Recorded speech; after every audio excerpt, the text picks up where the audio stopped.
মালদায় ট্যাপ কেলেঙ্কারির ঘটনায় আরো একজনকে গ্রেপ্তার করলো পুলিশ। এবারে হবিপুর থানা পুলিশের জালে ধরা পড়ল এক প্রাথমিক বিদ্যালয়ের শিক্ষক।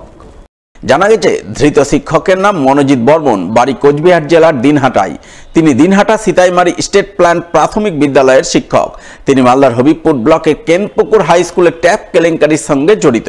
তার একাধিক অ্যাকাউন্টের মাধ্যমে ট্যাবের টাকা লেনদেন হয়েছে বলে খবর। এছাড়াও তার দাদা এবং বৌদির অ্যাকাউন্টের মাধ্যমেও ট্যাবের টাকা লেনদেনের খবর মিলেছে। সেই অভিযোগেই হবিবপুর থানার পুলিশ তাকে গ্রেপ্তার করে রবিবার মালদায় নিয়ে আসে এবং তদন্তের স্বার্থে এদিন ধৃতের পুলিশি হেফাজত চেয়ে পেশ করে মালদা জেলা আদালতে। কতগুলো অ্যাকাউন্টে করেছেন কাজ এরকম?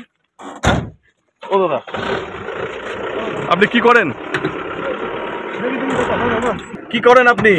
কতগুলো অ্যাকাউন্টে করেছেন এরকম কাজ? অন্যদিকে পাবলিক সার্ভিস কমিশনের পরীক্ষা চলাকালীন পরীক্ষা কেন্দ্রে মোবাইল সহ ধরা পড়ল 6 পরীক্ষার্থী। তাদের বাড়ি মালদার ইংরেজবাজার, হবিবপুর, মানিকচক ও মোথাবাড়ি থানা এলাকায়।